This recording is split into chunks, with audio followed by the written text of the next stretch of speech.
Hey everybody, it's me Amanda with Once in a Wild and welcome back, or welcome in the first place to Once in a Wild Wednesday. We hope you've had a great week so far and we hope that we are going to have a great animal program coming up. I hope you guys enjoy it no matter what happens, right? And this is real life. We are live. This is Once in a Wild. If you've never been here before, my name is Amanda. I'm the founder and animal specialist here at Once in a Wild, and we are based in San Antonio, Texas, and we are a mobile zoo that brings the zoo to you each and every single Wednesday evening at 6:30 p.m. Central Standard Time because we are in San Antonio, Texas, and we bring the zoo to you virtually this way. You can also opt to actually get your own Zoom with the animals. You can purchase one of those with us, your own experience where you get to pick the animals of your choosing. That's a lot of fun. And if you happen to be in our area in San Antonio or surrounding cities in Texas, we can actually bring the zoo to you in person as well.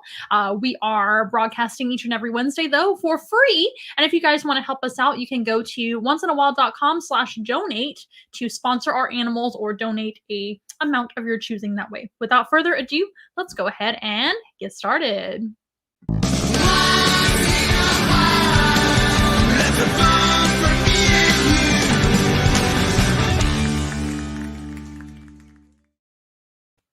Alrighty, you guys, welcome back to another Once in a Wild Wednesday. And if this is your first time visiting us for Once in a Wild Wednesday, welcome, and we hope you enjoy.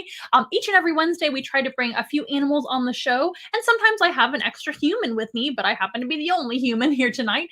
So we're back to a one-woman show plus animals, and I hope you don't mind.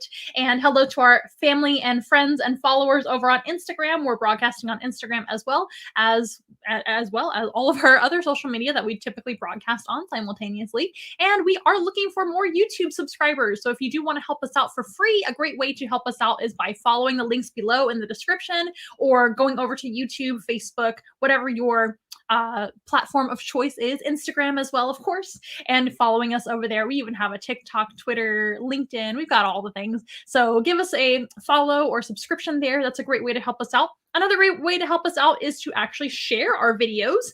We do plan to upload some more videos very soon that are edited. That takes a lot of time though, so stay tuned.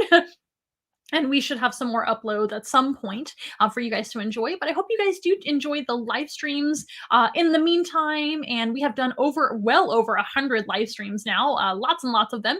There's a playlist on our YouTube for you to rewatch them. And you can also rewatch them on Facebook too, and many other places. And if you haven't already, like I said, head over to our social medias and click the links down below in the description down below and go ahead and give us a follow, subscription, or just like and comment on the videos. Share them with your family and friends that enjoy animals or enjoy education. And hopefully you guys can learn something with us tonight. And we do have 3 animals coming onto the show this evening, and I hope you guys really enjoy them. If you do have any questions or comments for me at all during the segment, whether it be on Instagram or any of the other platforms, feel free to chime in. Don't be shy. Keep it family friendly as always, because we are a family-friendly channel and company. But other than that, go ahead and ask away and let me know what you would like to know about the animals, what you're up to, how you're doing. I hope everybody's safe and sound and healthy right now. Let me check in with our Instagram followers over here. Hello, Instagram. How are you guys doing? Oh, thank you for the heart and the like. Hello, hello, hello. I can barely see your handles and your names over there and your comments and questions. So please bear with me. I have to kind of bend over and look because I'm a little old lady these days. So I have to get closer to look. But if you do have a question, go ahead and type it in down below. Give me a comment. Give me a question. Give me some emojis. I love those too. Donna's saying hi. Hi, Donna. Nice to see you. Do you guys like this version of the comments, or do you like maybe this version a little bit better? Let's see what happens. There's many settings over here on StreamYard is what we stream with for most of our platforms, other than Instagram, which I use the good old iPhone over there. So let's go ahead and do this. I think I kind of like that one a little bit better. Makes it nice and big for everybody to see. Yep, that's me, the little old lady. LOL face. Donna Winter, by the way, is my mom, and she usually watches the program. She's super supportive. I hope mom is doing well tonight. Hi, mom. And everybody out there, say hello to your moms. We're getting ready to be in February. Before we know it, it's going to be the season of love. So think about your loved ones. But we are still in January, and Happy New Year. If I didn't already say that in the last program, I don't think I even acknowledged the new year. Happy New Year. I hope you're having a good one so far. I hope this year is better than the last. Right? We can all hope that. And I hope we have a great great, just a wonderful positive vibes for the next year coming, right? And we can all hope. Oh, thank you, mom. Love you too. Shout out to all the moms out there doing their best. All right. Happy 2022. I can't believe I'm saying 2022. That's amazing. These last few years have been very, very challenging, but also have flown by, if you ask me. So I hope you guys are all doing well. There's some cute emojis. Thanks a lot. The thanking hands or praying hands and a heart and a little kiss. Thanks. So cute. Okay, you guys. Well, what's been going on with Once in a While? We've been pretty busy, although this is kind of our slow season. So another great way you can actually help us out is by booking your own animal encounter, like I think I already mentioned. But if you happen to be in our area, in the San Antonio, Texas area, an in-person animal encounter is an option for you. If you're social distancing or you happen to be far away from us, we have the option to do a Zoom room with you guys though too, and you get to pick and customize the animals that you get to meet, and you also get to basically just have your own private group. You can invite your friends and family and ask all the questions that you would like about the animal, and you can get to know them virtually as well. And like I said, in person is also an option for classrooms, for birthday parties, animal therapy sessions, photo ops, mingles, meet and greets. If you can think it up, we can probably bring animals and make your day a lot better.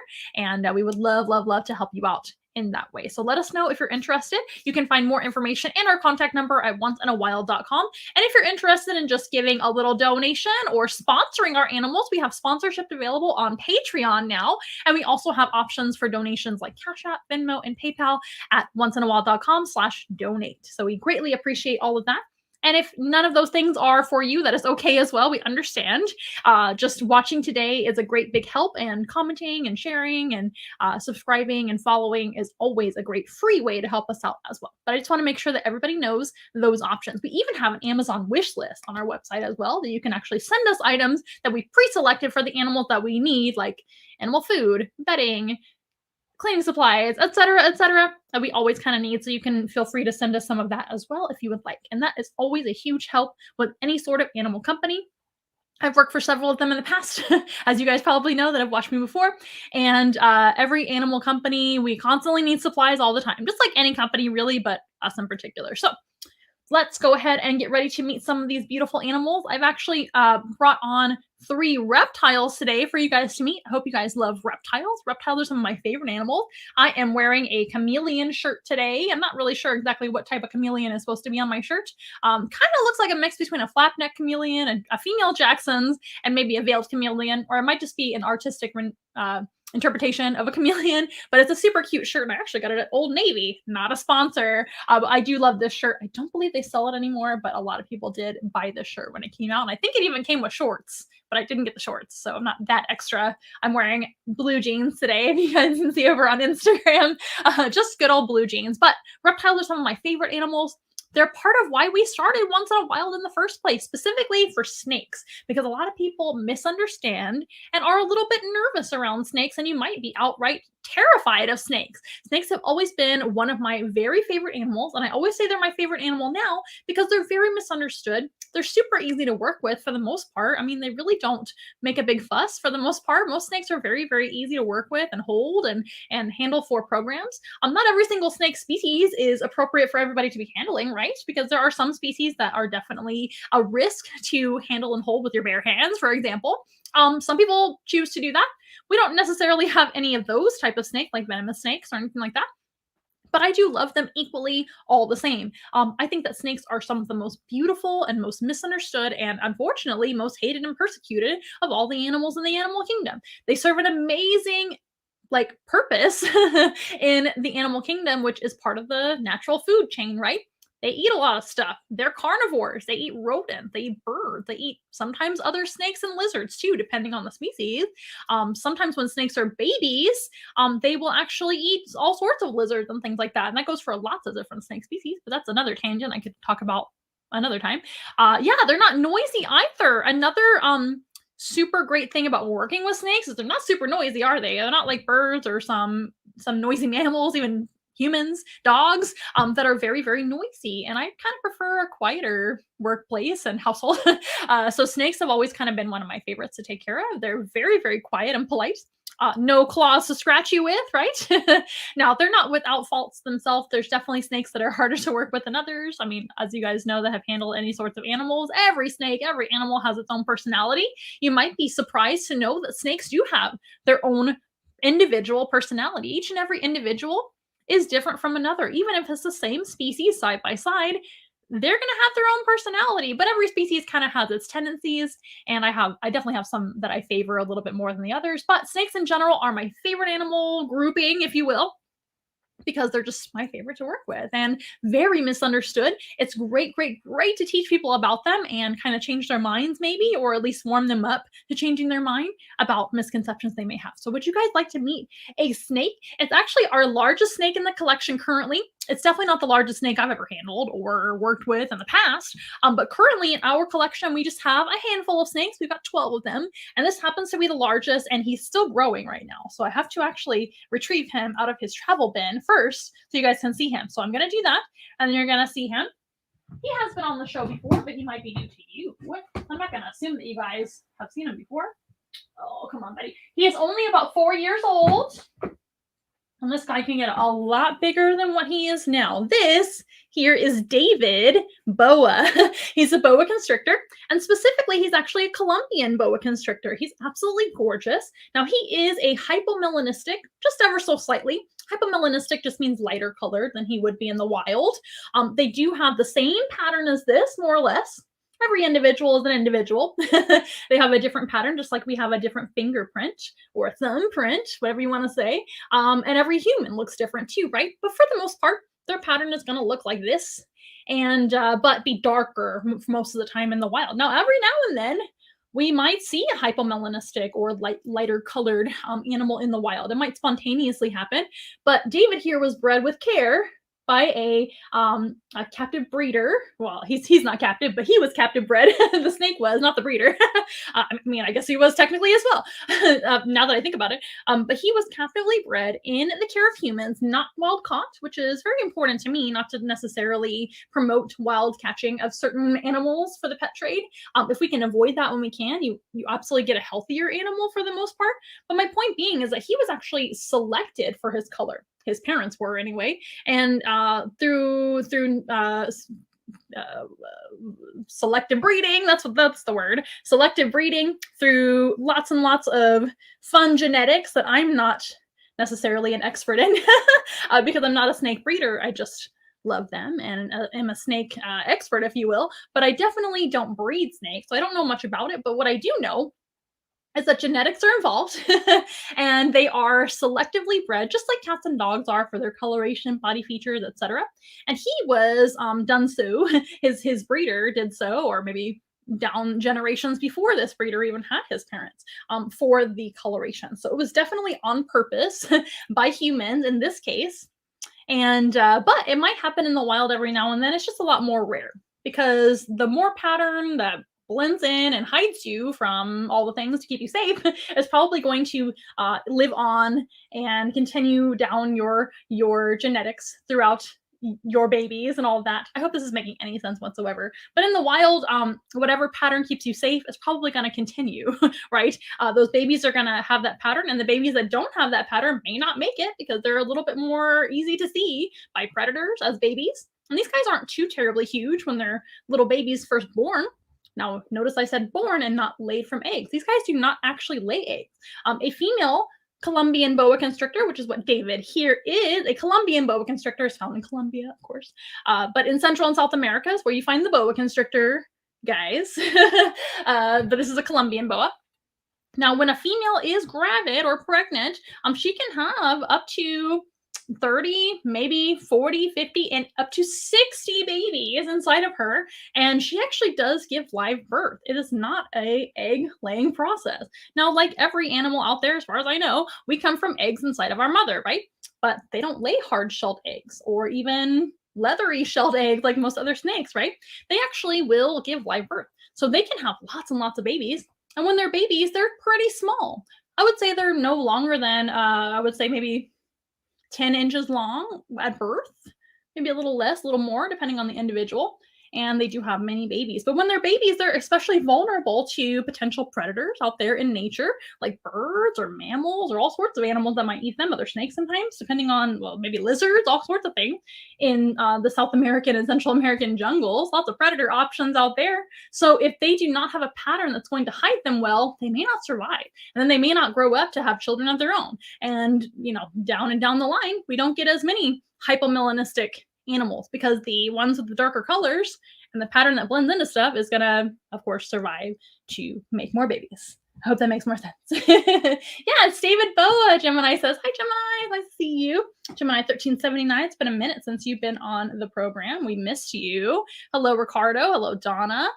Yeah, not noisy, like you said.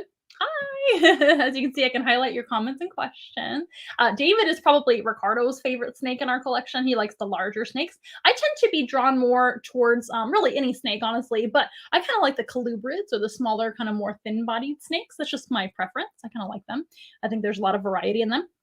But these big boa constrictors and pythons and all those bigger snakes like that, they certainly use their strong bodies to squeeze their prey instead of course, using venom or just overpowering their prey by munching on them, like some of the other colubrids and things do, like king snakes, for example. They just kind of start eating. King snakes might also choose to wrap around their prey sometimes, but they don't really do it as dramatically or strongly, if that's a word, as a boa or a python that has great big muscles like this guy. So these guys would basically be an ambush predator. They're not super active in their hunting style. Other snakes might actually actively hunt, maybe up a tree or even on the ground or even in the water to find prey. This guy's really going to be more of a lazy hunter. That's just more energy efficient, right? And they'll kind of hang out either on the ground or maybe even on a tree branch, depending on their size and their comfort and whatever they're doing that day.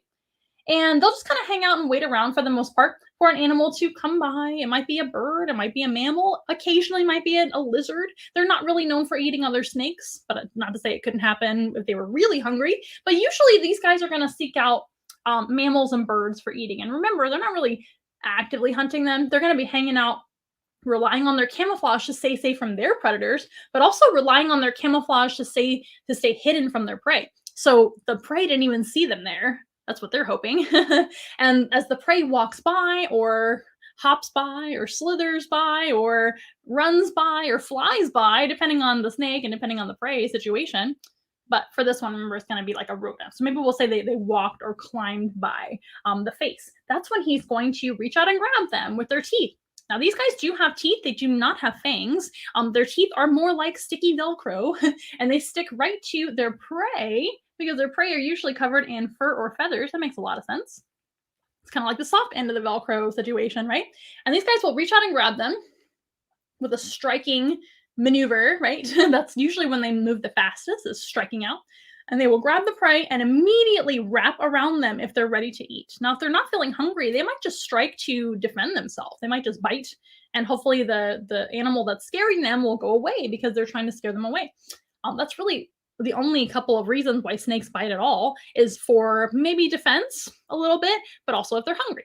So if they're not hungry, they might just go away, or they might just strike for defense if they're feeling a little intimidated by that big animal. But if they feel like eating it and they see it as a food and it smells like food, because remember, they smell with their tongue and their sense of smell is really sensitive.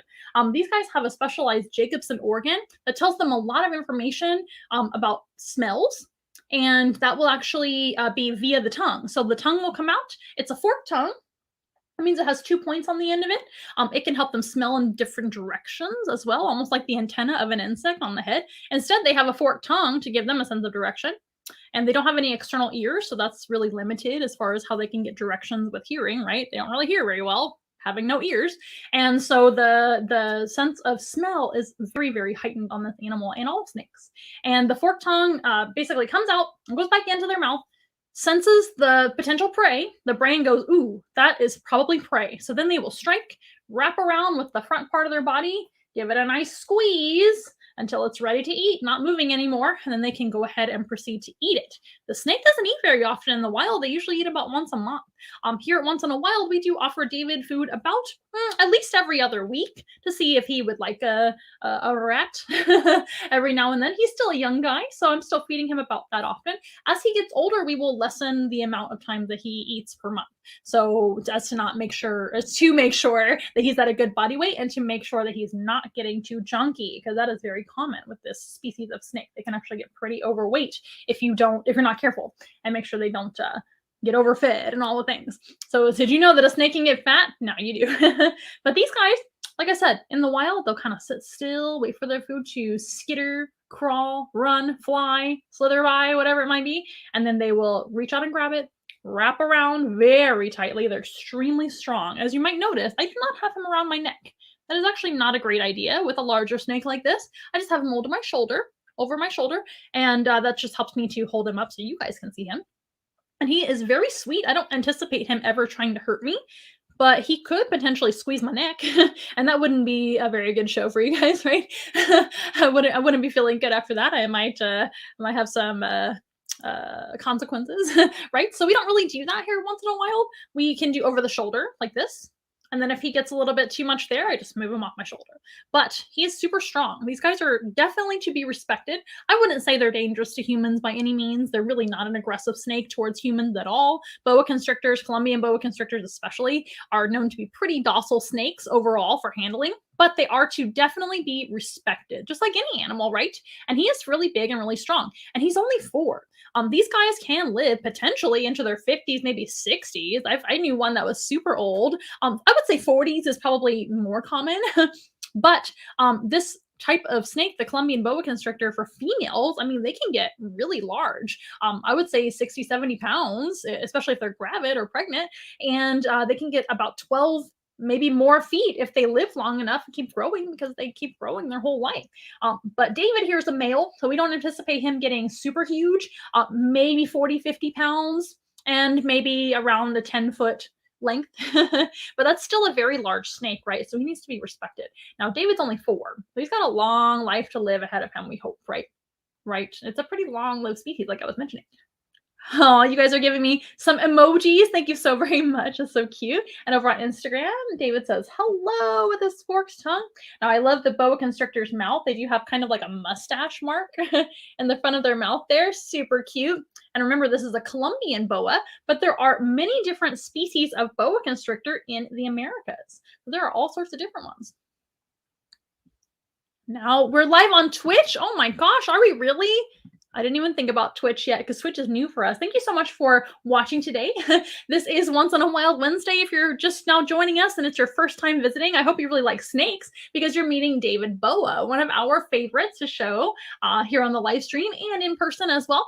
He's always super impressive in person. He always gets like a gasp or maybe a every time we bring him out, depending on the person, right? But we do want to encourage you guys. I was checking my blood pressure right now. Woo-wee. He's around my arm, which, is fine. I'll just, check out these pythons. I mean, boas.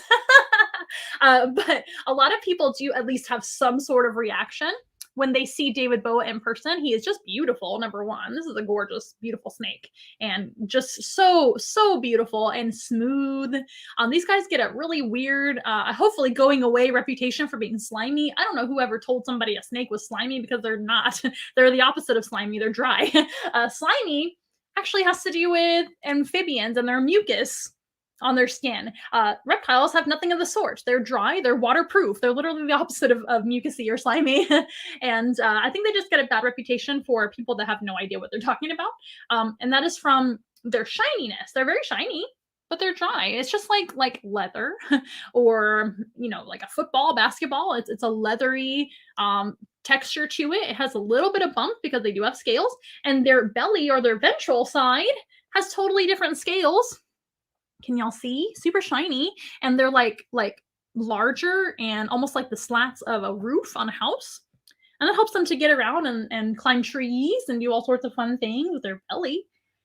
But on the top, his scales are really tiny and very close together and extremely soft and smooth. It's like the softest leather you can possibly imagine. Don't get any ideas out there, because David's going to say the way he is and wearing his own skin, right? He's like, I'm out of here, you guys. They're talking about leather. Remember, he can't hear very well. But these guys are leather soft, and that is pretty much what I describe it to when people are a little bit nervous to touch a snake. A lot of times we will give people some of their first experiences, or at least positive experiences with a snake, right? And hopefully change their minds about how they feel, or at least to avoid snakes instead of harming them. Like I said, that's one reason. Get on my shoulder there. That's one reason. He does not want to be on my shoulder. There we go. That's perfect. You see that tail action there? Pretty cool. So I was saying, one reason why we opened Once in a While in the first place is to change people's minds about misunderstood creatures. Snakes get a really bad reputation for being dangerous, for being deadly, for being monsters, for being scary, and we love to change people's opinions on that. Now, it's okay if you happen to not be like me and snakes are just your favorite thing in the whole universe. That's okay. We don't really expect that. What we do expect and kind of ask you guys, pretty please, is to have respect for those animals you may be uncomfortable with. If you see a snake in the wild, please don't pick it up and give it a hug. Like David, don't let them give you a hug either. Please respect them and give them some space. They're wild animals. He's not a domestic animal, but he's super used to being handled. He's been raised around humans his whole life. He was bred in captivity, like I said before, and he's super used to it. He's also just a really great personality for this sort of thing as well. So every snake that you meet out in the wild is probably going to be scared of you, number one, and probably going to want to defend itself because they don't understand that you're friend and not foe. And maybe you are foe and they're just, thinking ahead and trying to protect themselves. They don't have much in the way of defense other than to bite you. And then the other thing is going to be maybe to poo and pee on you. That's a great animal defense that a lot of animals use if you pick them up. And then another thing is going to be getting away or just hiding in the first place. So those are their options, and they don't understand, and they're absolutely scared of you in the wild. So just leave them alone. The best thing you can do if you see a snake and you don't want them to be around anymore is to call for professional help. That's hard to say, apparently. Call for professional help. It could be your local snake removal service. That such a thing does exist in most neighborhoods. You can even get on Nextdoor and say, hey, does anybody have experience with removing snakes, or at least identifying snakes, and let me know what kind of snake this is. We all have cameras on our phones nowadays, which is really nice. Back in the old days, we didn't have any of that. Since I'm an old woman now, I remember when we didn't have any cell phones whatsoever. Can you believe it, boys and girls out there? And we certainly didn't have a camera in our pocket. But now we have a camera in our pocket. We've got cell phone service. We've got the internet. So we can certainly ask around and see what kind of snake you have in your own backyard, or when you see out camping or on the ranch or whatever. So most of the time, it's going to be something you can just leave alone and it's harmless. And other times you can leave them alone and they're not so harmless. But usually snakes, once they realize there's a human around or a dog or a cat around, they will leave. They don't want anything to do with that situation. They're not after you. They're not scary monsters that are looking to hurt you or harm you. They certainly don't care about any of that. They're just trying to survive. They're trying to be somewhere safe with good water to drink and good food to eat on occasion. They don't eat every day, so it's just on occasion. But most of the time, once they realize there's people around, they will leave. But another thing you can do, like I said, is call for professional help. Somebody like me, I don't mind identifying your snakes for you if you happen to want to contact Once in a While. Feel free. That's what I'm here for. I can definitely do that for you. And always, always, we do not recommend harming the snake, even if it is a quote unquote dangerous snake, like a venomous species. There are a handful of venomous species here in the United States, right? There's several of them, but only 4 categories: coral snakes, rattlesnakes, cottonmouths, aka the water moccasins, the same kind of snake, and copperheads. Those are your venomous snakes. They're not all deadly to people. Did you know that? That's a myth. Some of them are, though, of course, and we want to be very, very careful around them, but there's no reason to harm or kill them just because you're afraid of them. There are other ways that you can deal with that situation. And I definitely recommend and would challenge you guys to think outside the box and see if you can either coexist with them. That's what I would do. Or you could, like I said, call professional help, etc. One really quick, swift way to scare a snake away, if you just want to, make sure that it doesn't, maybe get after your dogs or something like that, and it's in your yard and you're just like, maybe you're a little leery of the snake, etc. A water hose. If you have a water hose and you spray a little water near or on the snake, it's not going to harm the snake. It's just water. That will actually startle the snake enough to probably leave. And they're going to be like, what the heck happened? I don't know where that water came from. It's a little chilly and it's not raining, so I just got sprayed. I'm just going to leave. Bye. And they typically will just go away. That's one little trick you can use, though. I hope you guys love snakes as much as me, though. I definitely, I think I'm in good company with some of you guys loving snakes and reptiles of all sorts, right? Hello, Alejandro. It's so good to see you on the show once again. I know you love reptiles and snakes, especially. Snakes are absolutely my favorite animals, and reptiles are some of my favorite animals as well in general. All right, I've got a couple people on here that are not a fan of snakes, but that is why we're here, right? Over on Instagram. So we are not just going to be visiting with David Boa today. We are going to be visiting with two other reptiles. One is going to be a tortoise, and one is going to be a lizard. So all of you guys that are not super into snakes, hey Ash! Oh, I'm so glad you guys are here. I'm so glad you guys are on the live stream. It's been a little while and we do miss you so very much. We've got David Boa out right now, but we're about to actually bring out another Central and South American reptile. And all three of our reptiles this evening are going to be from the same general region of the planet, which is the tropical regions of Central and South America. So they are warm weather loving, humidity loving animals that don't really like the seasonal changes, kind of like me. My last name, fun fact, my last name is actually Winter. Amanda Winter is my name. Winter is my least favorite season, which we're in right now. I don't do well in the cold. I'm a South Texas girl. Once in a Wild, if you've never been here before, Once in a Wild is our company name, and we are based in South Texas, and that's where I was born and raised. So I'm very, very used to warm and dry weather. This guy here in the natural world would be used to warm and humid weather and with no seasonal change. Lucky them. I would love to live in a place like the tropics where it's the same season all year round. Of course, they do have to worry about rain, but being a reptile, he's waterproof, so he is just fine in the rain. Okay, David Boa, we are going to let him go back and rest. He is fantastic. He is gorgeous. Again, a 4-year-old Colombian boa constrictor. Some people call these guys the red-tailed boas, but they are not true red-tailed boas. Red-tailed boas are different varieties of boa constrictor. The Colombians are kind of like your OG boa constrictor, one of the largest. And I don't want to say more of the plain colors, but they're not as brightly colored as some of the other naturally colored boa constrictors in the wild. But they're one of my favorites because they're so large and impressive and typically sweethearts personality-wise, unlike some of your cousins, right? Like some of the other true red tails. Those of you that are reptile handlers out there, you know some of those true red tails, at least, well, the wild ones that are wild caught that we used to bring in imported all the time in the reptile trade. Those guys are a little more nippy, and the Colombians tend to be a lot more calm. But that might have to do with the fact that they were imported. That makes a lot of sense to me now that I think about it. So they get kind of a bad rep for being bitey, but we can't blame them. They're just more feisty. But the Colombians tend to be a lot more mellow, but they eat really well. They're great animals to handle, and they're large without being too large to handle as one person, right? Because if you get much larger than a Colombian boa, you really should not be handling that snake all by yourself. And David's still a little bit smaller to have to worry about that, or a little bit, smaller than he will be later, right? Obviously, reptiles never grow, man. Never stop growing, Amanda. So he will be a little bit bigger. And we will take proper precautions if we have to with larger snakes and larger constrictors. It's always a good idea to at least have somebody around or in the same building as you if you're handling them.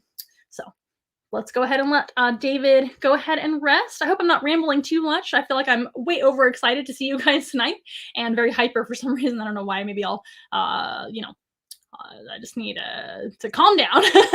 But it makes me happy to talk to you guys about snakes and animals in general. Let's go ahead and let David rest, like I keep saying over and over again, and let him go ahead and get back into his travel enclosure just for now before he goes back home after the show's over. And we're going to meet another reptile that's actually from the same region of the world, Central and South America. And if you were listening, I already kind of mentioned what type of reptile it's going to be. Now, when we talk about reptiles, there are 4 primary categories. One is going to be, of course, your snakes. Snakes don't have any legs. They don't have any external ears. They have forked tongues, and they're carnivores. And I feel like I'm forgetting another feature of snakes, but those are the snakes, right? You guys can recognize snakes. Another category is crocodilians. There are several crocodilians in Central and South America, such as caiman and American crocodiles and some others, and all sorts of really cool crocodilians. Crocodilians are actually some of my favorite reptiles on the planet. I've worked with several of them in the past. My favorite are probably, it's hard to pick, but I really like working with alligators, just American alligators. I say just American alligators, but common American alligators here in the United States. Those guys are just a little bit more mellow, kind of like the boa constrictor, the Colombian boa constrictor that we just met. Out of the crocodilians, they're a little bit more mellow. But I really enjoyed also working with dwarf. Oh my gosh. Well, dwarf caiman I have worked with as well, but those guys are very bitey and very hard to work with. They're gorgeous, but a little bit feisty. Dwarf crocodiles, African dwarf crocodiles. I worked with those at the Dallas Zoo, and those were fantastic. And what a privilege to work with them because they're an endangered species. They're actually not doing very well in the wild, which is why we had them to be able to educate the public, the masses, on how important the crocodilians are. With crocodilians, there's so much information to go over. So when we talk about reptiles, there's snakes, crocodilians, which are alligators, gharial, caiman, and more. Alligators, crocodiles, gharial, and caiman, and more as well. And then, Happy New Year to you as well, Gemini. I'm all over the place today. And then we have animals like lizards, snakes, lizards, crocodilians, and turtles and tortoises. So let's bring out our beautiful tortoise. Definitely our most well-known and most popular tortoise in all of our collection. We do have 2 tortoises of the same species, so he's the same as Shelton here. Shelton John, David Boa, Shelton John. Did you know you're meeting a bunch of celebrities tonight here on Once on a Wild Wednesday? I bet you didn't know that. So this is Shelton John. We call him Shelton all the time though. And Shelton is a red-footed tortoise. These guys actually come from the same place as the Colombian Boa Constrictor. Well, in general, it's going to be Central and South America. So another tropical species, a tropical tortoise. Did you know there was such a thing? Now, let's go back a little bit. Turtles and tortoises are in the same category of reptiles, like I mentioned before. Crocodilians, snakes, lizards, and turtles and tortoises. But they're actually pretty different from one another, even though they're very closely related. Turtles, not tortoises like Shelton here, are more aquatic. So turtles are going to be more flat shaped most of the time. There are a couple of exceptions, but in general, turtles are flat and tortoises are more rounded, or at least bumpier looking, more bulky looking, if you will, because they're not designed to swim. Tortoises like Shelton and many other species of tortoises are on the land, and that's where they hang out. Now, that's not to say they don't enjoy the humidity and rainfall of the tropical rainforest where they're from, of course. But there's also tortoises from the desert, and there's tortoises from the forest, etc. Right, Shelton? This animal, though, is from the jungle, but they don't swim. So he's not going to go jump in the Amazon River and have a little swim like some aquatic turtles, right? He's not going to do that. He is going to hang out on dry, well, at least somewhat dry, maybe moisturized grass, jungle, mud, things like that, but definitely not going swimming in anything more deep than about where his head is when he's walking around. So they're just not designed for swimming. They're very heavy. Even, sorry, buddy, you're heavy. No insults. No insults intended at all, right? We love him.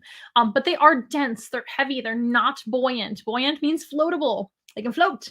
This guy cannot float. If he were in too deep of water, he would sink, unfortunately, or, eventually sink anyway, pretty much right away, honestly. And he would definitely not do well, and eventually would drown. These guys they cannot breathe water. And even turtles that live in the water, like sea turtles, they actually hold their breath and come up for air. They're not breathing water like a fish or any type of aquatic animal with gills. They don't have gills. They have lungs, just like we do. They hold their breath and then they breathe at the surface. But this guy could probably hold his breath for a little bit, but he's not designed to be aquatic at all. So he's not a swimming animal. They do need to be soaked. We soak ours twice a day. We have Shelton John and Frank Sinatra, our 2 red-footed tortoises, same species. Frank is a lot bigger than Shelton, but anyway, they both get baths every single day, twice a day, and they also get oiled and bathed and very spoiled. Tortoises are very high maintenance. They do go to the bathroom a lot, which is why they get a lot of soaks. And that also helps them to stay nice and hydrated, making sure that they are drinking plenty of water because they're a tropical species of tortoise. And it helps them to use the restroom if they're having trouble there, which they usually don't. But some tortoises do have trouble using the restroom, especially baby tortoises. They need to you need to make sure if you're caring for them, they have a lot of hydration. So soaking them in shallow water helps them do so.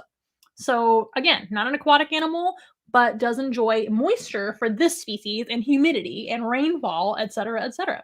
Another difference between a tortoise like him and a turtle that might be aquatic, right?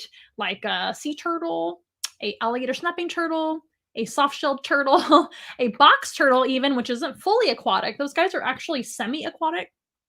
And even, like I said, most of your turtles are in and out of the water, except for like sea turtles. But even sea turtles come out of on dry land every now and then to like lay their eggs, or come up to the surface to breed, etc., or take rests on seaweed and things like that. Or they might take rests other places too. So, but other turtles, like maybe like a red-eared slider turtle, that's a very popular, well-known turtle species. Those guys are fast. A lot of people don't realize that turtles are really fast when they want to be. If you've ever seen a turtle running across the road, usually turtles will book it across the road because they're like, see ya, I don't want to get hit by a car today. Tortoises, on the other hand, take their sweet time really doing anything, growing up, walking around, anything at all. They're very slow in general. So it doesn't really make sense for them to have a carnivore's diet, does it? These guys really don't run around and catch other. Those of you on Instagram got to see a fun part of owning animal. And that is the splash zone that sometimes happens when holding a tortoise. Even though he's not an aquatic animal, he still comes with a splash zone. I know you guys probably didn't see as much as I just experienced, but I will be changing clothes after the program is over, let me just tell you. So, not an aquatic animal. Oh my gosh, that was so funny. It might be the blooper reel section that we intend to maybe feature someday on our YouTube, etc. But anyway, these guys may not be aquatic, but they come with a splash zone, which is peeing on you. And I guess he just had to go. So it is what it is. It's part of the job. And I will do that part for you. You guys, you are in a splash free zone because it's virtual today. If you happen to see us in person, no promises. But again, they're not a super fast animal, so they are an herbivore. Now, on occasion in the wild, they might eat things like slugs. They might eat things like earthworms or other slimy creatures, but it's not super often. And they might occasionally carrion out there in the wild, but it's really not a good idea to feed your tortoises meat of any kind. There are supplements and all sorts of different additives that you can give to their salad-based, plant-based, and grazing-based diets to keep them healthy. So it's not really necessary to feed them meat in the care of human, just in case you were wondering. But out there in the wild, they might get occasional dead things or slow-moving things, but most of their diet, if not all of an individual's diet here and there, is going to be plant-based. And that just makes a lot of sense for tortoises in general, right? Because they're slow. They walk around on dry land. They graze on grass. They eat weeds. They eat flowers, fruits, etc. But like I said, there's always exceptions sometimes. And these guys really don't refuse any type of food that we give them. They're really good eaters. These types of tortoises are tropical, so they don't really have any seasonal changes, like I mentioned before with the snake and with some other animals that live in the tropics, right? Super duper jealous of them because I love warm weather. But these guys can eat every day if they really want to. Now, they don't really have to eat every day. They're tortoises and they have a slow metabolism. They have a slow everything. And reptiles in general are cold-blooded. They're ectothermic, pardon me. We're endothermic, we're warm-blooded. We have to eat a lot more often. We eat, several times a day to stay happy, right? I know I do. I don't know about you guys. No judgment, but I eat about 5 times a day to stay happy. Right, Ricky? But animals like Shelton and other cold-blooded or ectothermic animals, ectothermic is really the proper terminology. Cold-blooded is very deceiving because it's not always cold. They could be warm, they could be cold, they could be neutral, depending on what their surroundings are. They take on whatever temperature is around them, and if they need to warm up, they go into the sun, or they go into a warm spot. If they need to cool off, they'll go into a little puddle of water, or they'll go into the shade to cool off their bodies, etc. Some lizards will actually change colors to help themselves thermoregulate. But they have to think about it, and they have to actually, they can't just automatically be the right temperature like us. In order to keep a state of homeostasis, they have to actually kind of do it on manual. So they will go into the sun when they feel a little cold, go into the shade if they feel a little too warm and too much sun, etc. And that goes for all cold-blooded animals. I'm having a hard time talking today, in case you guys haven't noticed. I'm talking too fast and I'm saying the wrong thing, so I do apologize. It's just been one of those weeks. But these guys are ectotherms or ectothermic, and that goes for a lot of other animals too. All the reptiles, of course, fish as well for the most part, and also most of your invertebrates. I don't want to say all because we're always discovering new facts about animals, and who knows. But These guys for sure are cold-blooded or ectothermic, which means external, not endothermic like us or warm-blooded. Hi, guys. Yes, we definitely miss you. It is National Bird Day. That was a mistake. So I made it a reptile show on National Bird Day. However, birds and reptiles are not really very far away from being related, are they? In fact, a lot of people assume that dinosaurs are more closely related to reptiles, and it all depends on the species of dinosaur and the species of reptile we're talking about. But there are many species of reptile that are actually way more closely related. Excuse me. There are a lot more species of dinosaur guys that are way more closely related to birds than they are to reptiles, especially all of your two-legged bipedal dinosaurs like your velociraptors and deinonychus and all those amazing dinosaurs like T-Rex. All those guys are probably more bird-like, right? In fact, we know that now, than they are reptile-like, even though we assume that they're all reptiles. But birds and reptiles are actually pretty closely related. One of my professors at zoology college that sounds so silly. One of my professors in school when I was studying zoology, there we go, that's more professional. She used to call birds fancy reptiles. They're just fancy reptiles. Yeah, so a lot of your dinosaur species are way more closely related to birds. Yeah. Oh, Sheldon, you're so cute. Let's talk about tortoise senses as we get a close up of our friend Shelton here on most of our platforms, right here on the big camera. So he's got a really cute set of nostrils. They look like E.T. Aw, so cute. Big eyes. He does have ears. They're kind of hard to see. It's more of a tympanum situation, kind of like a frog. It's like a little flat ear. Not much to speak of, but it's there. He does have a tongue, and he can feel as well. So let's talk about touch. And I think I touched on all the reasons why turtles and tortoises are different from each other. But let me restate those really quick before I forget. The shape of their body. So typically tortoises are more round or bulky shaped, maybe bumpy, depending on the species.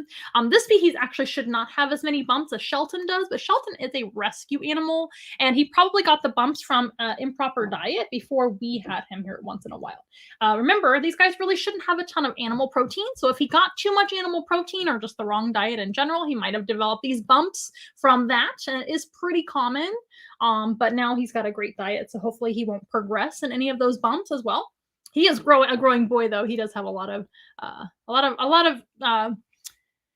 size to gain, but he also has grown for us, which is fantastic. And no more bumpiness. He's probably going to just stay the same as he is. But anyway, these guys, like I said, usually more bulky or rounded shaped for a tortoise. And turtles are usually more flat because that makes sense for them to be swimming and things like that through the water. They're a lot more streamlined in the water. They're a lot more fast.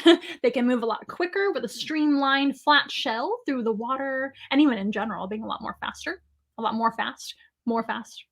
Yeah, that thing, guys. Also, a tortoise has a vegetarian diet, an herbivore's diet for the most part, whereas turtles can catch meat.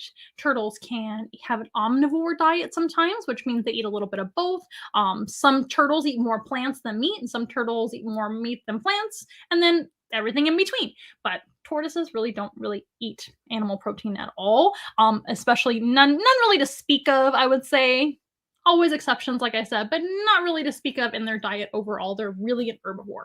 And another big difference I didn't mention, but this has to do with their lifestyle, is where they're going to be on the land, right? So they have elephantine legs, or big, strong, tree trunk-like legs. Elephantine sounds like elephant, and that's exactly what their back legs look like, are miniature elephant legs. Super cute, right? But that helps them to walk around on dry land, lift their heavy shells, because remember, they're heavy, they're bulky, they're not buoyant. So those are your main differences between turtles and tortoises, and I'm sure I'm forgetting another one, but this is real life. But what were we talking about? I forget. Senses of the tortoise. So senses of the snake. They do have vision, but it's not very good. It's pretty blurry, and there is no color vision. The vision of the tortoise, however, he's got color vision. They actually use their color vision to distinguish food items in the wild. It might be a ripe fruit that looks nice and colorful. It might be a delicious, colorful flower, like a hibiscus flower, etc. And they certainly have a bunch of colors on them as well, and they can see full color. They see pretty well as well. And their sense of smell is very good too. They use their sense of smell to find delicious plants to eat, and they use their sense of smell to find each other and communicate a little bit. And they do hear, but they don't hear very well that we know of. And of course, they can't tell us. I know they can hear some because they always hear us walking around and going out to feed them. Typically, they live outside as long as it's 60 degrees and up. But right now, they're inside because it's a little bit cooler, especially at night right now in Texas. Not super cold here in Texas. I'm not complaining at all.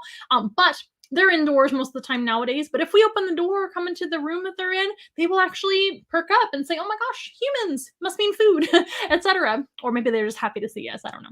But they definitely do hear us or sense us some way, and they can feel different sensations on their shell. They can definitely feel you touching their shell if you touch them. And of course, they can feel you touching on their skin as well. You can see he pulled his leg away to be like, "Oh, who's touching me?" They can feel on their head as well, just like any reptile you would imagine. But their shell is where a lot of people think that they cannot feel at all. And that is not true. Their outer or top layer is made of keratin, just like your fingernail, right? Or your hair, but they don't have hair. They've got scales. Think of it as a great big giant fingernail or toenail, I guess, on their back and on their belly. The top is called the carapace, and this is the plastron, which is their belly shell, right? Both made out of keratin on the top layer. Underneath the top layer of keratin, they have a bone layer, which is like a kind of like a flat layer of bone on top and bottom.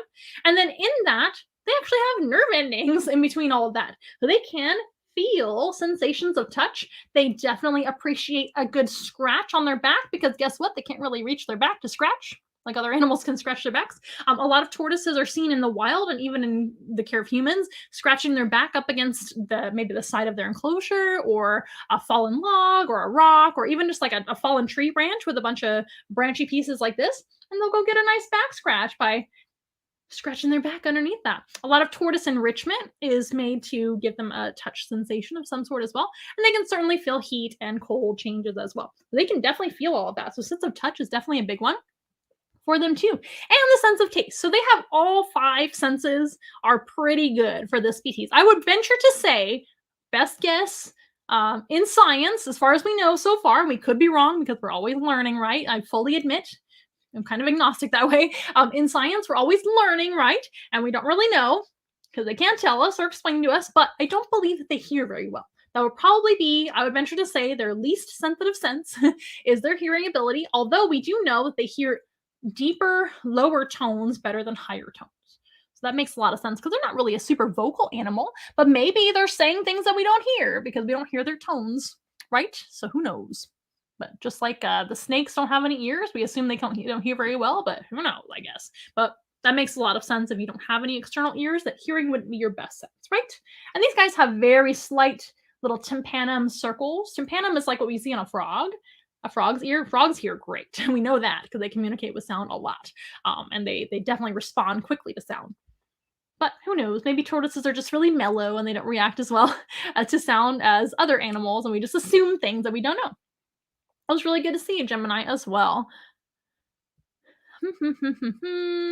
Yes, little elephant legs. Yeah, they're literally called elephantine. Elephantine or elephantine is the word for this shape of leg.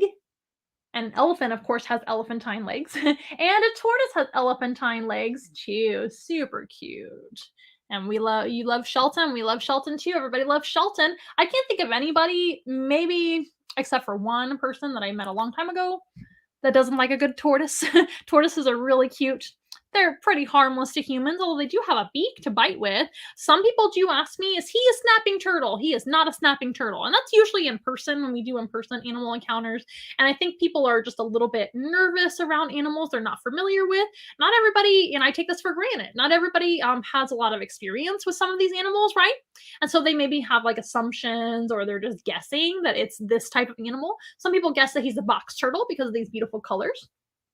Beautiful red-footed tortoise. Now, the red-footed tortoise is a very brightly colored turtle family animal, right? But there's other turtles and tortoises that have bright colors too.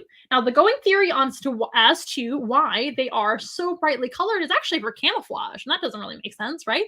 But it does. These guys are around a lot of colorful tropical leaves, tropical plants, right? And flowers that are bright colored in the jungle. And this animal, remember, they're not climbing trees, but they're on like kind of the jungle floor among the leaves of the plants that are on the jungle floor too, among a bunch of flowers, maybe even fallen flowers and fallen leaves that they're eating too. But also they're going to blend in very nicely to the backdrop. Now that's mostly going to be used for when they're baby. These guys are very small when they hatch out of their eggs, and they are very vulnerable to predators at that age, just like sea turtles or like any turtle species in general. The smaller you are as an animal in general, the more vulnerable you are to predators, unfortunately. So you really need some sort of camouflage. And that's really the best theory we have as to why they have the bright colors. He's obviously not a poisonous animal. A lot of animals with bright colors are warning other animals. Now, it could be a little bit of a form of mimicry or pretending to be dangerous, but we really don't think so. We think it's more of a camouflage scenario, and it also could be communication. It could be a mating a preference from female to male. Although females and males pretty much look the same in this species. A male would have a slightly concaved or sunken in belly, and I think is a little bigger in this species, but I'm not 100% sure because I don't breed them. But there's not a whole lot of dimorphism in this species of tortoise. If that were the case, then I would say yes, it's probably, mate selection or something like that. But the best theory that we have right now, before we learn better, I guess, is we guess. What you doing, Shelton? You're looking at our Instagram friends over there. They are blending in with the bright colors. Now that makes sense if you live in a brightly colored environment like the tropical rainforest, right? Which is where they live. Shelton is a red-footed tortoise, in case you missed it. And these guys come from the jungle, tropical rainforest of Central and South America, and they live on the forest floor among some pretty bright colors, right? And they are just gorgeous, aren't they? Thank you for saying he's handsome, Jeffrey. It's been a minute since I've seen you on the show. I'm so happy to see some of our followers on the show today, leaving comments and questions today. Earlier, we met David Boa. You can rewatch the show later to meet David again, and Shelton, the tortoise. Well, Shelton is going to go back down and rest. And we're actually going to meet one more tropical rainforest reptile, if you guys don't mind. We brought all reptiles today. I made a mistake, and I realized it's actually National Bird Day. Happy birthday. That's what I say to people when it's their birthday. Happy birthday. It must be today. Yes. And now we will have to make up for that and have a bird presentation next week, maybe. Now, last week we did actually feature our Eurasian eagle owl, Rango, on the show. So maybe we can just pretend from last week. And by the way, Happy New Year to you guys, if I forgot to tell you. Please let me know if you have any questions about any of the animals you've seen today or animals in general. Feel free to try to stop me with questions. I don't know everything. That's my favorite thing about the job, is learning all the time and the variety which this job presents, right? So he is pretty cool. Hope you guys enjoyed seeing Shelton. Now, if you guys would like to visit David Boa or Shelton for yourself, I don't blame you at all. You can actually hire us for an animal encounter, whether it be virtual, if you happen to be too far away, or you're social distancing right now, we understand. We can actually conduct a Zoom room animal encounter, emphasis on Zoom, where we bring the zoo to you virtually, right? So we can customize your encounter with several animals that you get to meet, and we spend a whole bunch of time with you one-on-one or one-on-several, depending on how many people you would like to invite to your Zoom. And you get to pick the animals and meet them. Those are the best. Thank you. Thank you. Thank you. You guys have definitely had a few Zooms, right? It's really similar to this, only I get to also see your faces as well, just like if you were to have a Zoom meeting of any kind, but with animals, so it's a lot more fun. And we can do that virtually for those of you that can't do the in-person or don't choose to right now. That's okay. But if you happen to be in our area, which is San Antonio, Texas, you can meet Shelton and feel him for yourself and actually give him a nice little back scratch yourself if you want to. He would really enjoy meeting you. And David, you're more than welcome to meet him, learn about snakes, and actually touch a snake if you've never done it. I highly recommend it. And just let me know if you're interested in meeting either one of them or any of the other animals that we happen to have in our little zoo as well. That is what we actually specialize in, is in bringing animals to all sorts of events, classroom presentations, animal therapy sessions. Photo opportunities are another fun thing you can do. And of course, birthday parties. You even have a mini petting zoo. Our mini, I sound like I'm saying mani-pedi. We don't do mani-pedis, but we do mini petting zoos, which include our Flemish giant rabbit, Sandor, the most popular and beautiful rabbit of all time, in my biased opinion. And then we have our two Pekin ducks, Gansito and Lucas. We have a couple of guinea pigs pigs always attend. It's usually Iggy and friends. So Iggy, the long-haired guinea pig, and sometimes Dexter, Noodles, or Billy Joe. And then we also have our bearded dragon lizards that can attend. That could either be Debbie or Eddie, depending on the day. And our tortoises, right? So we have Frank and Shelton, the tortoises. And that's what comes with our mini petting zoo. It is hard to talk live, right? Those of you that do live streams understand me, right? I'm going to get a drink. Not that kind of drink. This is the family show, so it's just water today. So let's go ahead and let Shelton rest, right? And we're going to meet our third reptile from the tropics of Central and South America. And this is our original, I don't want to say oldest, because she's probably not. I don't know how old Shelton is. And Shelton's over here. I don't know how old Shelton is. And David's 4, so he's pretty young. Shelton's a guest because he's a rescue. So our tortoises actually came from a couple of different scenarios. Frank is from an individual that donated him to us. And Shelton is from a reptile rescue organization, which we met in NARBC, which is a big reptile convention. Basically, lots and lots of tables, a big convention center, and we met a reptile rescue group there. And we adopted Shelton from them. So I don't know much about Shelton's past or history whatsoever, other than he's a little bumpy. So we assume he probably got too much animal protein in his diet or something. We don't really know for sure, right? Could just be the way he is, but that's my best guess out of the years of experience that I have. But we don't know his age, so it's a big guess. Shelton could be 10. Shelton could be 20. He could be less than 10. I really don't know. There's no way to look at Shelton's shell or anything like that to see how old he is. It's not like the rings on a tree, and that's not even really either. So I don't think it is. But all of you tree experts, you tell me if that's actually true. It might be true for some species of tree, but to my knowledge, tortoises especially, you can't just look at them and say, oh, that tortoise is 5 years old, because they grow based on their care. They grow based on their diet, temperatures, all sorts of variance in their life. So who knows how old he is. But I do know that David is about 4 because I actually got him as a baby at the same convention. Now that I think about it, I got them at the same time. Can you believe that? What a coincidence.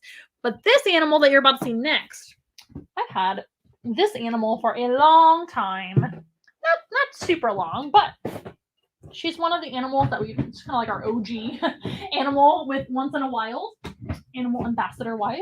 Other than our dogs, I've had this animal the longest. And we think that she is actually about maybe 16 years old is my best guess. But again, another rescue. And you're about to meet her right now. So let's meet her. Come on, girly. It's Joanna the Iguana. She's going to slap our backdrop in the back and give you a sense of her tail action there. This is a green iguana. Her name is Joanna the Iguana. I'm just going to get her situated real quick. Joanna and I have been friends, like I said, for a long time. I've had Joanna for 13 or 14 years, and she's probably at least 16 or 17 years old, or 17 years young. Now, in the care of humans, she could live a pretty long life.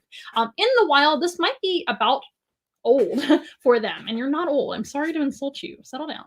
It's okay. Now, iguanas are not the best handling lizards, but she's actually a really great green iguana for a green iguana. So please don't get any ideas. I want to make sure I'm in frame on both platforms here. Don't get any ideas from me handling a green iguana. Green iguanas are not for everybody. In fact, I don't recommend them for anyone, even for experts, because they're a pain to handle and they're a pain to take care of. They're just really, really high maintenance and more advanced as far as training, as far as care. And Joanna's a very nice iguana. She's also a female. Females tend to be a little more calm than males sometimes no. And it also just kind of depends on her temperature, depends on the day, her mood, all the things. But she's a pretty good iguana overall. And she is an animal that I actually found at a flea market running around. She was not running around. I was running around at the flea market. Don't get any ideas, you guys. She was actually being held at a flea market pet store, which was for birds. Happy Bird Day. She was in a bird store, like a parakeet store, essentially, in a flea market. That's basically what they carried there, and some bird cages. And she was actually in a 55-gallon glass tank with nothing else in it besides mulch. And if you know much about iguanas, they need a lot of room. 55 gallons is not enough room for even a juvenile iguana. I would say a baby iguana is probably okay to raise them up in a big tank like that. But this particular 55-gallon tank had no branches, had no lights. It was just dark. And she was hanging out on mulch on the bottom, and it looked really sad. And she was just kind of sleeping in the corner there in the middle of the day. And this is a diurnal, sunbathing, sun worshipping lizard who should be very active during the day, or at least sunbathing or relaxing in the sun or in the trees, not on the ground, sleeping in the dark. That's kind of sad. So I definitely wanted to inquire about that. And I said, what's the story behind this iguana? And apparently, this is what I was told, somebody dropped her off and just left her there. And it was up to the shop owner at the flea market to maybe find her a new home, etc. So long story short, I adopted Joanna the Iguana about, what did I say, 13 or 14 years ago, something like that. I lost track. She's been with me a long time. The rest is history. And she's part of the inspiration for Once in a Wild as well, because these guys do not make good pets, like I mentioned already. And they're super duper common in the pet trade. And the problem with these guys is not really them, it's us. A lot of times people will see them and they're very inexpensive to purchase, because most of your green iguanas in the care of humans, in pet stores, etc., for sale as pets are wild caught. They're actually caught from the wild. Or they're farmed in like kind of an outdoor situation, which it is what it is. And most of the time, people are not giving the education that they should be giving when they are being purchased in the pet store. These guys get enormous. I don't know if you can tell, but this is a really big lizard, and she's a girl. So a male green iguana could be 2 or 3 times as large as Joanna the iguana.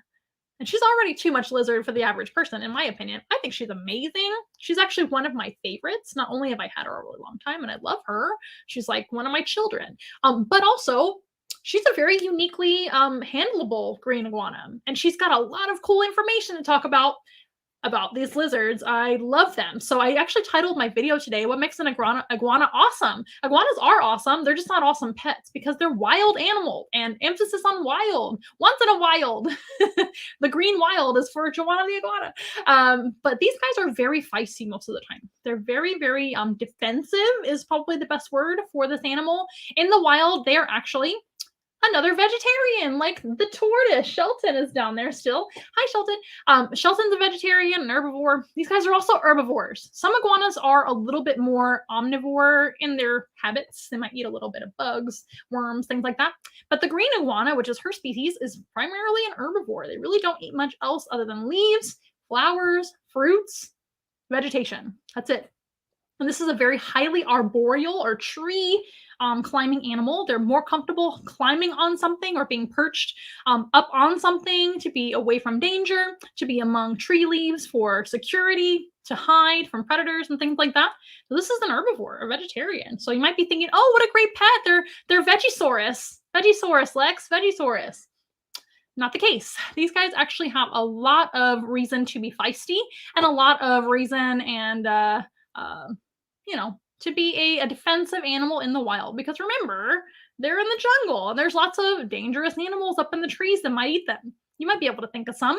In the jungle, we have animals like ocelots, which is a kind of a smaller cat, but there's large cats like jaguars, which are actually one of the predators of all animals that we met today. Jaguars are very capable predators to eat even crocodiles and caiman in the wild. So they certainly could eat an iguana, no problem. And jaguars also eat tortoises. They have a strong enough bite to eat a tortoise through its shell. That's amazing. Jaguars actually have the strongest bite of all the cats in the wild, of all the cats, period, in everywhere and all over the world. They're very, very strong. And they certainly eat iguanas. So there are jaguars, there are birds of prey like eagles and hawks that are the most common predator for a iguana. Some larger snakes might occasionally eat an iguana, but not super often, but it does happen. So they do have a lot of enemies to watch out for. There's even other lizards that might eat iguanas too. So they're always on the lookout. Now, if they're awake, they're extremely what's the word? Observant. They're aware of everything going on around them. They're always looking out for themselves.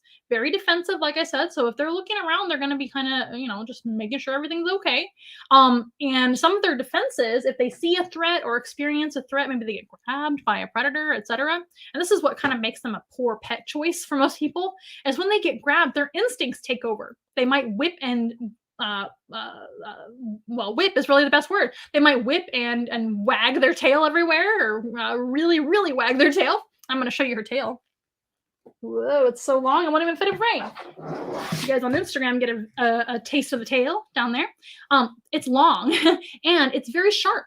The ridge on top of an iguana's tail, when you touch it backwards, it will cut you.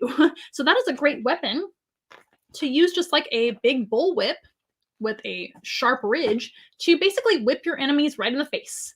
Right in the face is what they want. That way it deters them and maybe makes the animal trying to eat the iguana drop the iguana and say, never mind, this thing is way too hard to eat, I'm going to give up. But if that doesn't work, the iguana can scratch. They have some of the sharpest nails in all the animal kingdom. Believe you me, if I did not give her some sort of mani-pedi, there we go, that was a good segue from earlier. If I did not give her some sort of nail trim or file her nails at least a little bit, which I have, it's been a minute, but I have done it not too long ago, I cannot hold her without doing that, because her nails are cat-like nails. Now, they don't retract like a cat's claws, of course, but they're just as sharp as a cat's claws, and they're out all the time. And they're designed for climbing. They're amazing climbers. Straight up a tree, any tree, they can climb it. Anything they can get their little nails on, they can climb it.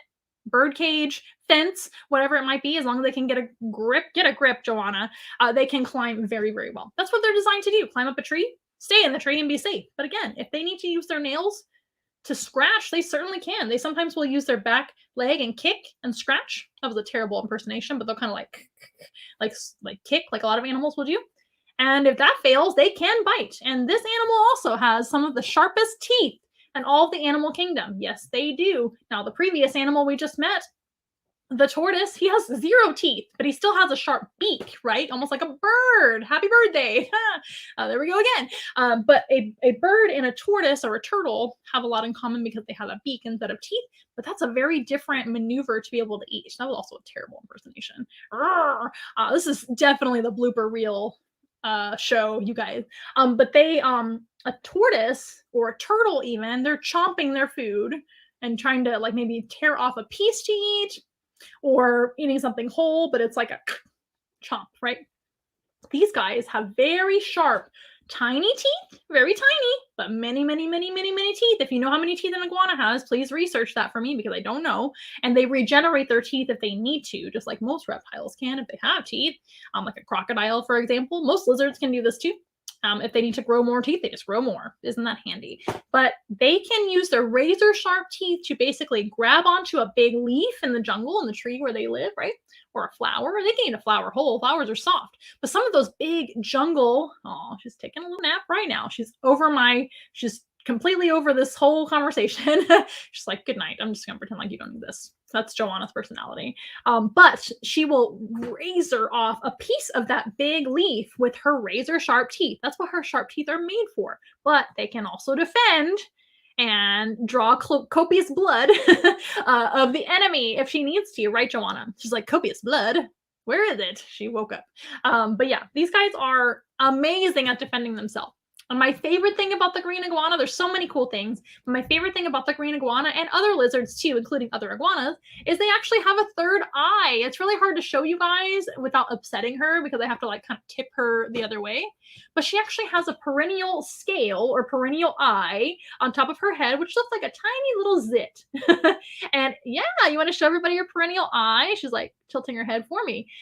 It's very tiny. It just looks like another scale, but it's slightly different colored. If you don't know what you're looking for, you wouldn't see it at all. But it's kind of like a little zit or pimple on top of her head. That's what I always tell the kids, and they're like, hee, a pimple. It's not a pimple, and it's not an eye. It's a scale that's clear and can sense shadows and movement. So if she wants to just go up into a tree and be a wild iguana, imagine being back in the wild, Joanna. I don't know if you were ever in the wild, because I met you as at least a teenager iguana, right? A teen or a juvenile iguana. right, in iguana terms. But if you do remember the wild, think back to the wild. Be up in the jungles, in the jungle. Be in the jungle, up in the tree, and you're taking a nap. Your favorite thing to do in the world. My favorite thing to do too. Take naps. Yes. And you can actually keep a lookout with your perennial eye or third eye scale. How handy is that? It's like having an eye in the back of your head. All you parents and teachers out there, you can keep an eye on your students or children in general. You sure are observant today. And they can keep an eye out for hawks and eagles, especially, or any overhead danger. Could be a storm or anything. And they kind of just wake up and say, let me assess the situation. I woke up and my perennial eye or third eye let me know there might be something to look out for. So let me look around a little bit. Remember, they have excellent vision anyway. And then if they feel like it's a dangerous situation, they might just abandon ship and jump out of the tree. They can jump many, many, many feet down below into the jungle if they want to, just like onto the grass or into the other trees. They're very tough. They can handle quite the fall. And that's actually how you survey and collect iguanas in the wild. If you happen to be a scientist, herpetologist studying iguanas, you scare them out of trees and they jump down for you. That's their instinct. They will jump down and usually be fine. Or preferably, they'll already be roosting and hanging out above a body of water, typically a river or something like that in South America, right? Central America. So how nice is that they can swim very well as well. So these guys will, if they see or sense a situation that might be a little bit too dangerous to stick around, they'll just jump right into the river and swim away. They tuck in all their limbs, just like a little crocodile. So cute. Or a fish. Fish don't have like arms and legs, right? But lizards do, and so do crocodiles. So they might just stick their limbs to the side of their body and use their tail to swim like a fish and get away. And these guys are incredibly amazing animals in the wild and sometimes in mobile zoos too. The circle on her lower chin. Very, very good question over on Instagram. The circle right here. Right there for you guys over here and right here. That is literally just a big scale. It is of course, she's covered in scales, and some of the neatest scales are her back or ridge scales right here are kind of like spikes on her back. They're not super sharp until you get down to the tail, like I mentioned before. And if you touch them going the other direction, blood, copious blood, you will have a cut. But that is why they use their tail for protection, right? How they can use their tail for protection. But they have all sorts of different types of scales on their body. Iguanas have some of the neatest scalation of any reptile, in my opinion. And this right here is literally just a cheek scale. What if I pet her cheek? What will happen? Pet. She might just take a little nap or pretend I don't exist. Either or. Either way, she's a pretty tolerant lizard. But this would be a cheek scale. On the males of the green iguana and most other species of iguana, they have really big fat cheeks. That's not an insult, but that's part of the male iguana's anatomy. And that is part of how we can tell the difference in the genders. Like I said before, on a mature male, they will be huge, a lot bigger than this. So it's very easy to tell already. They also might even have larger back ridges or these spike scales, if you will. And that is all sexual dimorphism or male and female differences. So on the males, this cheek scale would be huge. It would be a lot bigger. And the cheeks would be bigger. And that actually helps some lizards, including iguanas and tegus and some others, to stay safe when they are fighting other males. That's right. They will fight each other. So you don't want to have a couple of iguanas that are not like friends. They might kill each other. That's another fun thing about iguanas. They're very territorial, especially males. Especially when females are involved. They will protect their ladies and they will fight to the death sometimes. It's not pretty, but that's the way it is. Iguanas are pretty intense lizards. They're pretty rock star if you if you think about it. They're very, very hardcore, if you will. So the male might have big fat cheeks to keep his neck safe from an attack from another male. It's the same concept with a male lion. A male lion has what on their neck? It's not fat cheeks to protect their neck. It's actually a mane of big, thick hair on a male African lion, right? And those guys will have the same exact protection for their neck. If a male lion's fighting another male lion for the pride, for the females, they will have that neck protection as well with all those hair. She is very sassy. Joanna has about the personality of Roz from Monsters Incorporated. They're pretty much the same person. So as I got to know her a little bit more, I named her Joanna Iguana a long time ago when I first adopted her, right? Remember? We've been together a while. Right now she's pretending like I don't exist. But just like, just go away. That's enough. But I should have waited for her personality to come out a little bit more because she's literally Roz from Monsters Incorporated. She's always watching, and you better get your paperwork filed correctly or she's going to be super judgy. So she's very, very judgy. Yes, yes, yes. But iguanas have so much neat information. And they're one of those lizards that everybody recognizes and everybody thinks that they know about.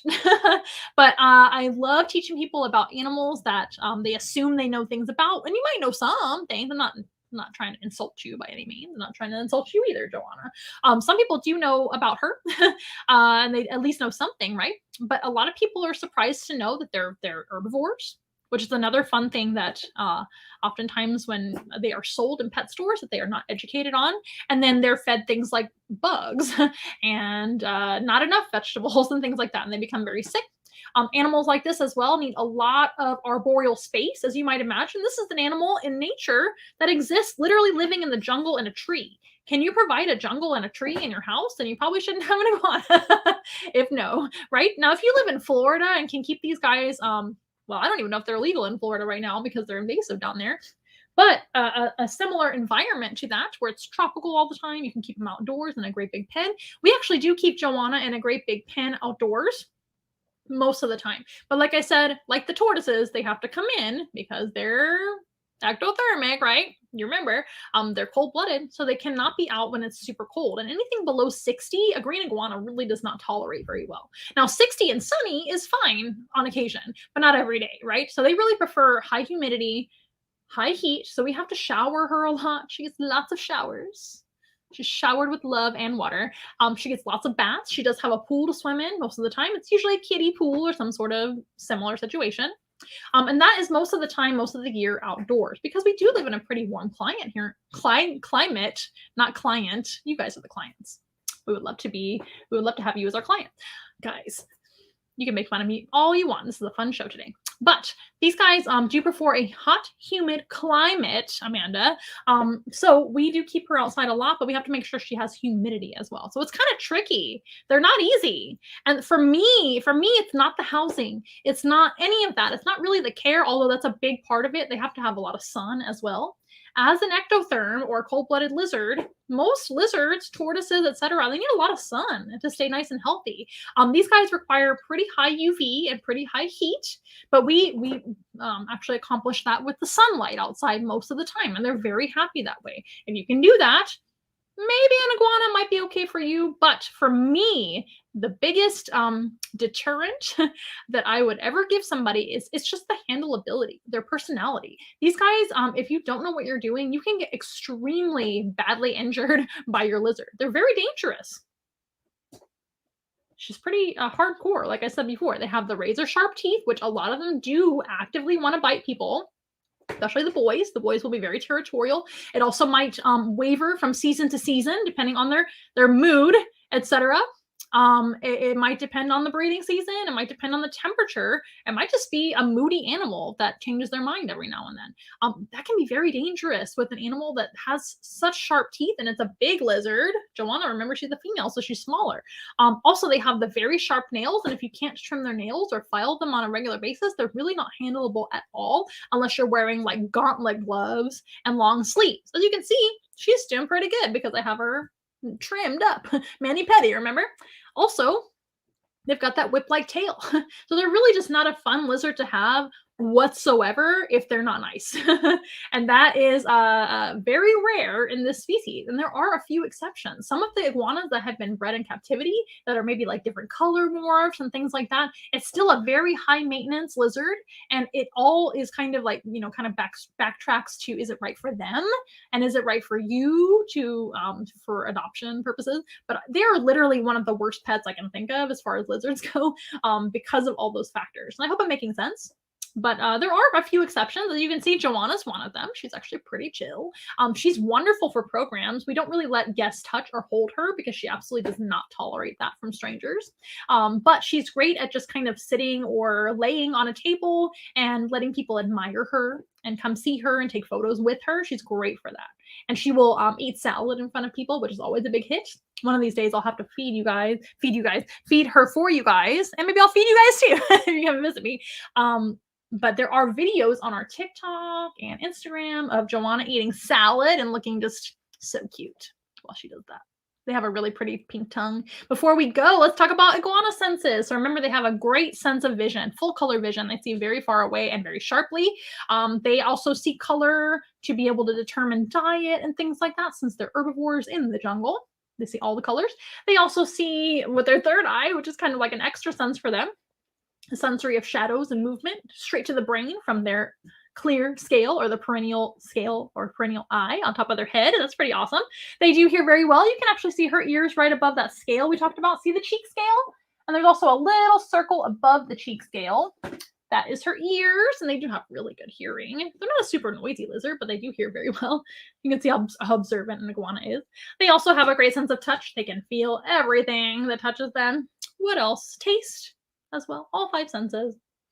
They're just wonderful, amazing animals, but not the best pet choice for probably you. Probably anybody, right? She is very sassy. You are right. She's sleeping. She was. I think she was more like pretending to sleep, so maybe I would put her down. Now, these really fun flaps of skin under the iguana's neck are called dewlaps. And she's got one.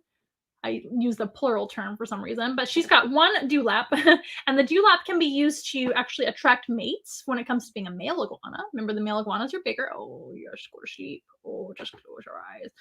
But it's very soft as well. But she's got like a ridge, like a cartilage section right here that can lift this dewlap to be much bigger and look bigger to predators. For a male, it could attract mates or even look impressive to other males, right? For territorial purposes, etc. Other lizards do the same thing as well with their neck flaps or even just turning their neck different colors. They can also get more sun that way, almost like a little sail that attracts more heat and sun. Their whole body can turn darker if she wants to warm up. She can actually change color, kind of like a chameleon. Chameleons are much more well known for changing their color with their chromatophores and iridophores, right? In their skin, almost like pore-like properties. Oh, we love Joanna. Wake up, Joanna. Can you wake up? What if we... yes, I might go wake up. There we go. Wake up, baby. Just a little bit longer. We're almost done. You're a great sport. But they do change their color mostly to change their temperature. So if an iguana is feeling too cold, they will warm up their body in the sun, right? But they will turn darker to get warmer faster in the sun. Another thing they can do is if they feel too warm, they can lighten their body and be a nice light green. She's got kind of a green belly right now. It's not super green. She's kind of a brownish color right now. Remember, we're inside. It's also winter time. It's not super warm.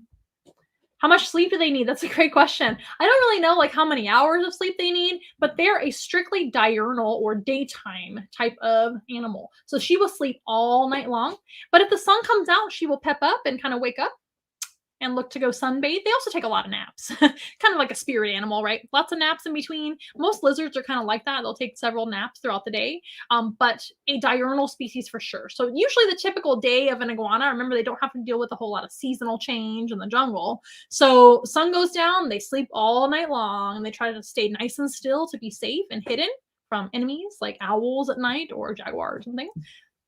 They blend in nicely to the backdrop, being a shade of green, right? Or brown, depending on their color change and things. They also might change color to show their mood as well, and to even attract mates seasonally for males. Those males are always working hard to get the ladies during the mating season.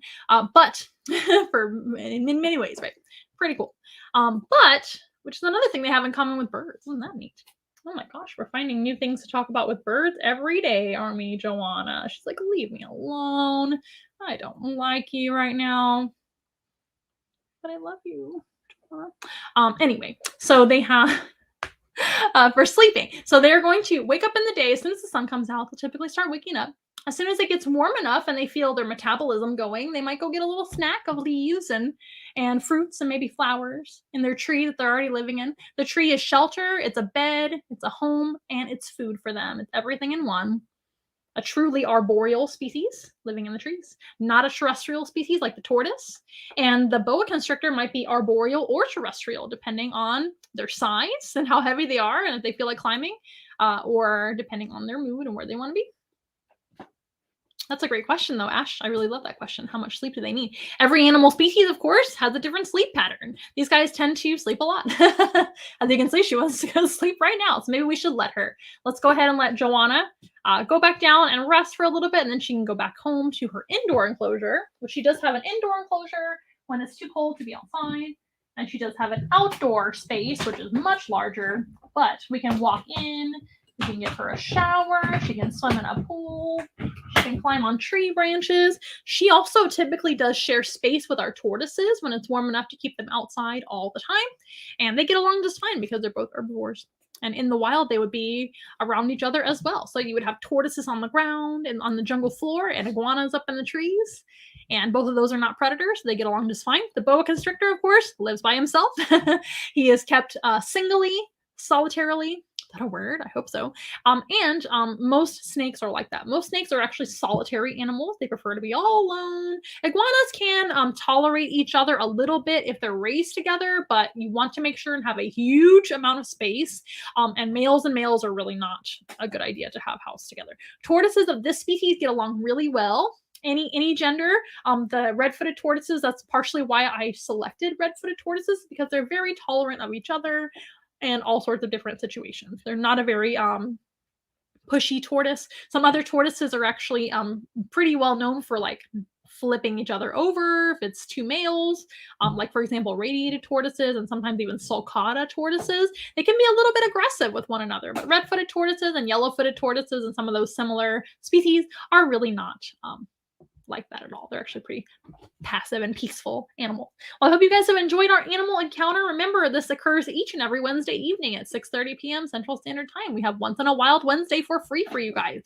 If you guys have enjoyed what you saw today with David Boa, the boa constrictor, Shelton John the tortoise, and Joanna the green iguana, of course, and you want to help us out and make sure that all of our animals are well taken care of, you can visit onceinawild.com/donate. We have several donation options like Cash App, Venmo, PayPal, Amazon wishlist, and we even have Patreon now where you can actually sponsor our animals. As you can see down below on most of our platforms right now, it says sponsor our animals in great big letters. We're trying to announce that and let you guys know that that is a possibility as well, to pick your favorite animals or whatever you want, and you can sponsor a small amount or a large amount of your choosing, or you can actually specifically select the animals. And if you guys have ever used Patreon, you actually get something in return. You're going to get special videos, you're going to get special photos that only you get to see, maybe behind the scenes footage, maybe you get to see videos and footage and photos before we post them, things like that. We're still working on that because it's very new, but we appreciate that nonetheless. If you guys just want to donate anything at all, you know what to do, onceinawild.com/donate. But an even better way to help us out is by doing what you're doing right now. It's actually just supporting us here on our show. You can actually subscribe and follow us on social media. All the links are down below in the description box. Instagram as well. Thank you so very much for being here. Thank you for being a great follower on Instagram too. But for the other ones, all the descriptions are down below, and Instagram is down below too if you don't see that. Also, another great way to help us out, and my favorite way, of course, is by hiring us for your own animal program. We can bring the zoo to you in person or virtually to anybody all over the world, but in person right here in the South Texas area. So please let me know if you're interested. We would love to bring David Boa, Shelton John, or Joanna the Iguana to you in person or virtually, or any of the other animals that we house here at Once in a Wild. We hope you guys have really enjoyed the show, and we hope you have a great rest of your week, and we hope to see you next time here at Once in a Wild Wednesday. We are nothing close to ordinary, but we love to be your friend. Hold our hands and let's have fun together, singing as loud as you can. Everybody singing once in a while. Be together once in a while. I wanna hear you say once in a while. Never fun for me and you.